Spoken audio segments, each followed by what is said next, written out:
अस्सलामुअलैकुम। Lemon coconut cookies के साथ हाजिर हैं। इसके लिए आपको चाहिए मैदा 2 कप, 1 अदद अंडा, vanilla extract, lemon rind, lemon juice, sugar और baking soda, baking powder, salt, butter और आपको एक मिक्सर चाहिए या आप हाथ से मिक्स कर लें और एक कुकी शीट आपको चाहिए। ये तकरीबन 36 to 40 कुकीज़ बनेंगी और प्रोसीजर आप फॉलो कर लें। पहले आप बटर और शुगर को आपस में मिक्स कर लें और जब वो क्रीम हो जाए तो उसके अंदर वनीला एक्सट्रैक्ट डाल दें, फिर उसके अंदर लेमन जूस डाल दें और अंडा जो है वो 1 अदद वो उसमें मिला दें और उसको अच्छी तरह से मिक्स होने दें।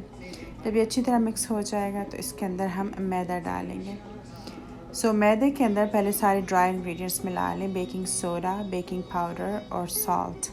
ये तीनों चीज़ें उसके अंदर मिला के मिक्स करके और फिर आप इसको आहिस्ता आहिस्ता 3 हिस्सों में बटर और चीनी वाले मिक्सचर के अंदर आप मिक्स करिए। जब ये अच्छी तरह मिक्स हो जाए तो आप लेमन का राइंड भी उसके अंदर डाल दें, लेमन के जो छिलके हैं उसके अंदर डाल दीजिए और फिर उसको अच्छी तरह मिक्स होने दें। जब वो खूब से मिक्स हो जाए तो उसमें आपने कोकोनट, श्रेडेड कोकोनट जो है वो आपने डाल देना है और उसको खूब अच्छी तरह मिक्स कर लें और फिर उसको कुकीज़ की शेप बना के बीच में चाहें तो कोई नट लगा सकते हैं। मेरे पास नट नहीं था, मैंने ऐसे ही बस उंगली से दबा दिया।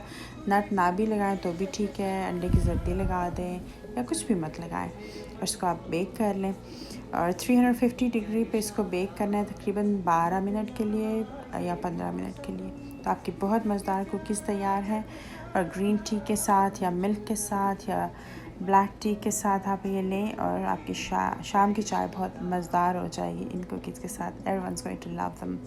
I hope you guys like the recipe. I got my niece to test the recipe and this is what she thinks about these cookies. So I'm asking her how she liked the cookies. Here, try this. What do you think? उसने तो मुझे 10 out of 10 दे दिए हैं। I hope कि आप लोग भी मुझे 10 out of 10 दें और ये रेसिपी आपको पसंद आएगी। नेक्स्ट टाइम तक के लिए अस्सलाम वालेकुम।